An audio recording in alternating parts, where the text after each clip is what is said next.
Today I want to talk about the INFJ personality type and relationships. INFJs, on average, INFJs don't have very good luck. It seems as though the INFJ is chronically single. Some remain bachelors and bachelorettes most of their life. And I'm going to explain some of the reasons as to why. Oh, by the way, this is Tom, Omega, and this is the INFJ experience. I want to talk a little bit about that today. I think typically with the INFJ personality, though, is that they're looking for something deeper, something more meaningful. I mean, of course, they're introverted intuitives. They need their alone time, and their second function is FE, their extroverted feeling. But what happens is the fact is that extroverted feeling, of course, is always looking for harmony. INFJs need to find some kind of connections with people. They need to find kind of harmony with certain friend groups, certain people, certain connections. They want to know that they're doing good for the world. They need a purpose. Okay, we know that. But now with a relationship with somebody in their life, a certain special somebody, a romantic somebody, it goes deeper. It goes far deeper. This extroverted feeling that they have isn't just about a romance. It isn't just about a connection with somebody. It has to be more of a spiritual connection. It goes deeper to where an INFJ wants to know somebody's soul, wants to know their ins and outs. They want to almost be completed in their spirit, in a sense. Now, this is asking for quite a lot, because this is what an INFJ's connection is looking for. That whole looking for the soulmate, spending a lifetime looking for a soulmate, is that deep spiritual connection to somebody. Yeah. Now, as you know, finding somebody else in this world, as rare as an INFJ is, who would have the same draw to you, is got to be extremely rare. I mean, INFJs are already rare. 2%, 1% of the population. Now you try to find somebody matches your expectations, somebody else, to where you have a spiritual connection like that. Because most of the world has a connection for that to an extent, but an INFJ personality is much deeper. It's that soul connection that they long for. And a lot of times they're not finding that because the other person isn't on that level, isn't there, can't connect with them quite on that level. Okay? Now this leaves the INFJ longing for something they can never find. It's just a constant search for somebody, something that is just not there. Now, can they find love? Yes. Can they find romance? Absolutely. Intimacy? Yes. That is actually easy. But with the INFJ, they are not totally satisfied with just a superficial surface level relationship. It has to be that soul relationship. So this is one of the reasons why they never seem to work out in a relationship. Now the other main reason is that because they are introverts.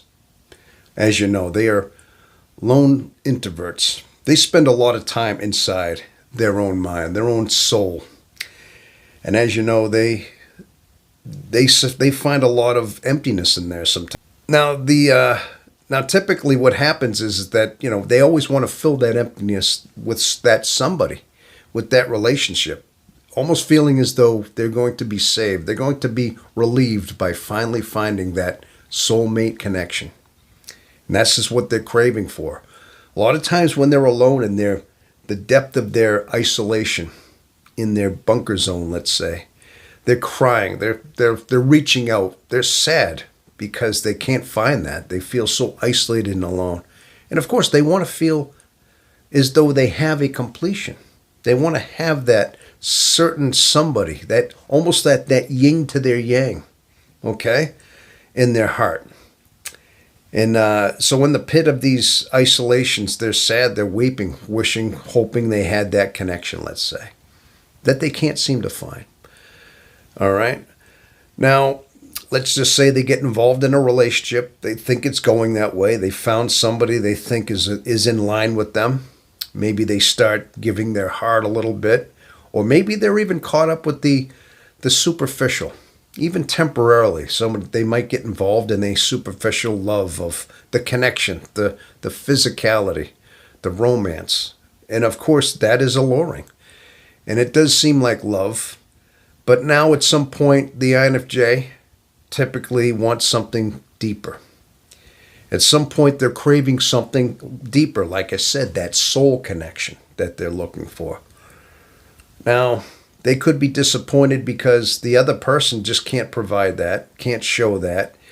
And so even within a relationship, they're still craving that emotional, intellectual, spiritual depth of a connection with their soulmate.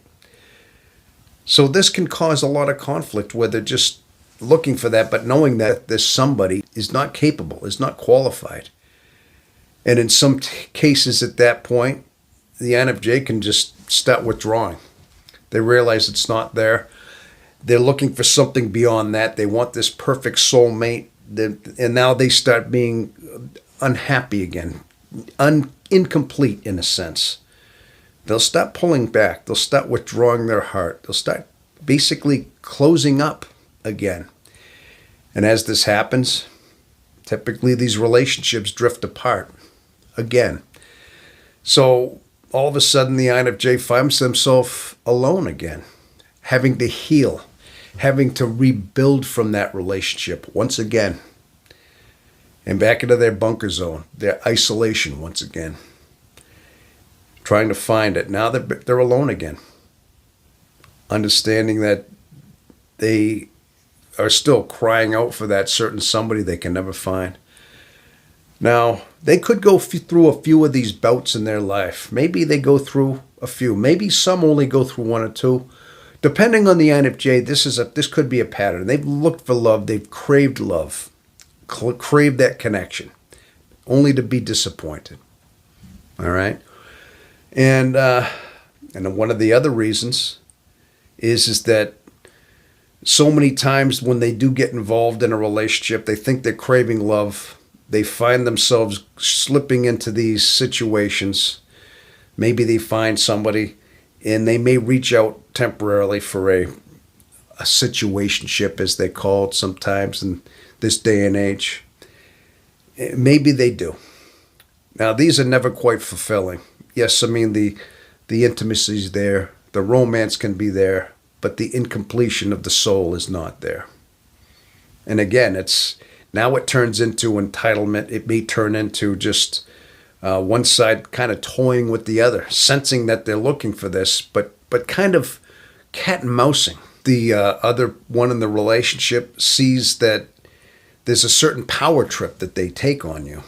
They see that longing for something that you want, but they don't want to give. And now they start basically testing, toying, playing with your heart, with your soul, and teasing, let's just say.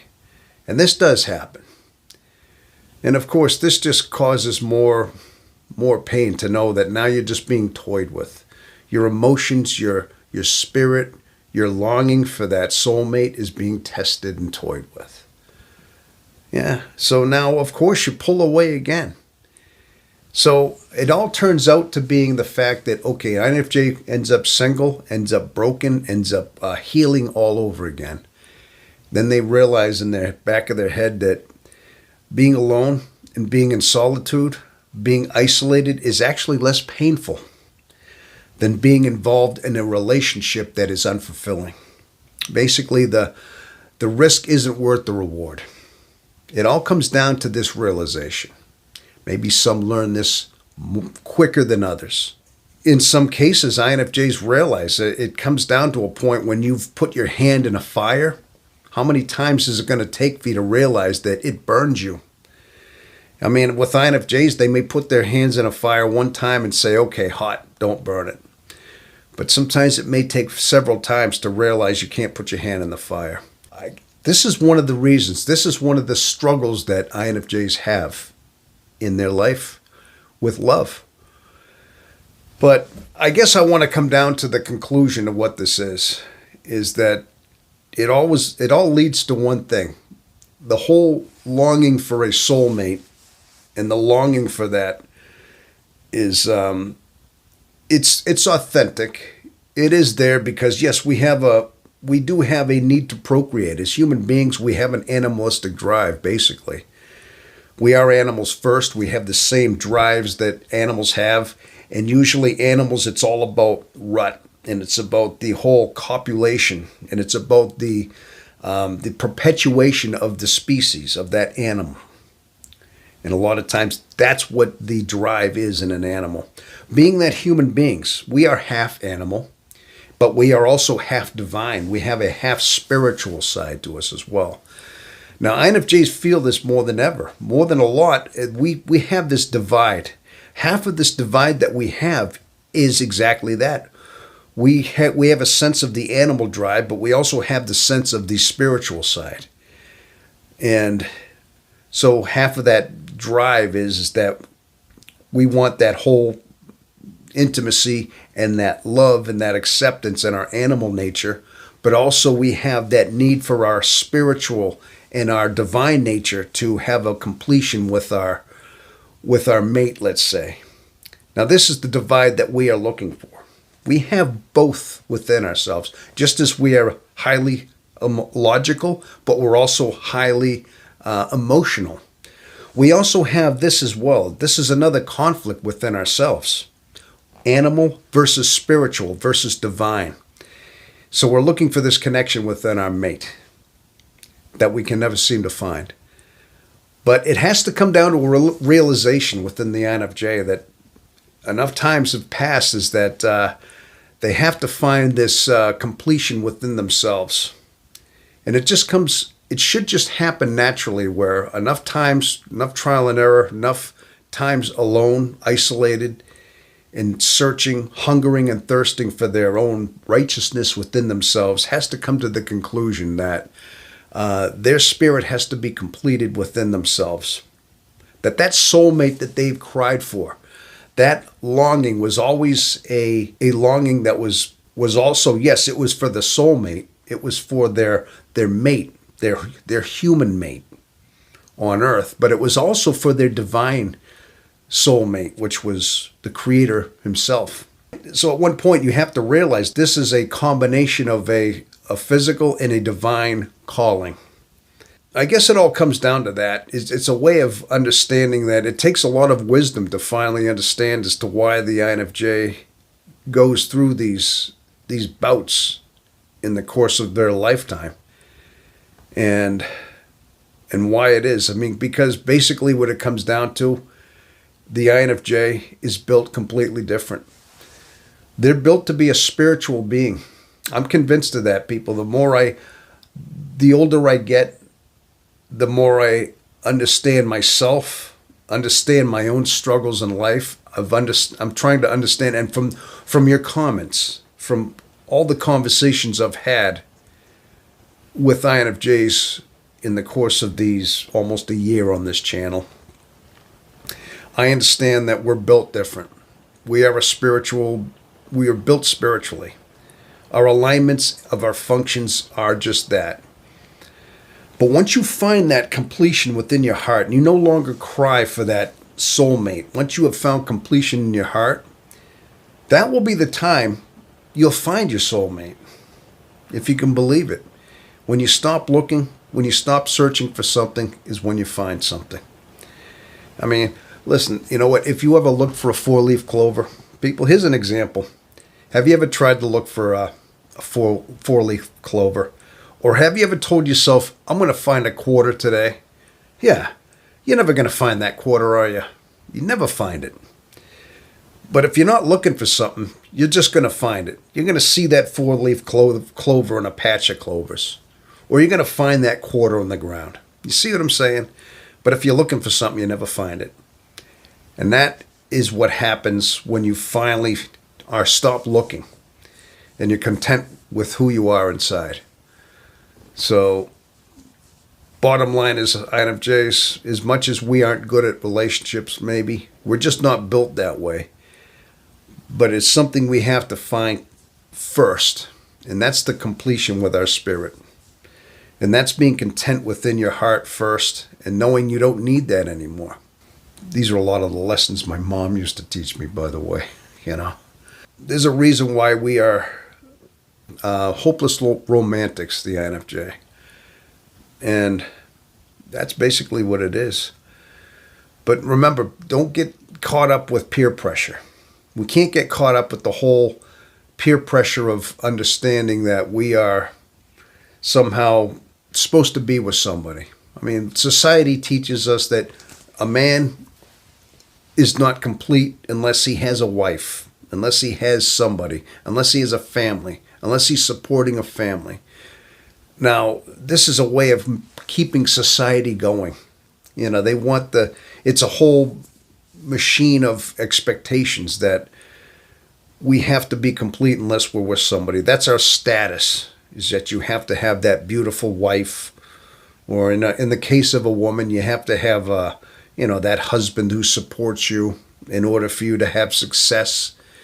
However that may be, it's just stereotype. What we really do have to find first is our own selves. We have to find a completion within our heart first before we go on and expect to make somebody else's heart complete. Okay? All right. Well, that's basically my take on it, people. That's just the INFJ philosophy on Tom Omega's ideas here, okay? That's just me talking and how I interpret this personality type, okay? Well, people, if you've stuck with me to the end of this, thank you. I want to appreciate that. Please leave your thumbs up and leave some comments and subscribe to the channel, above all. Let me know you like this kind of content. And until the next time, all right? Until the next time, thank you and have yourself a wonderful rest of your day.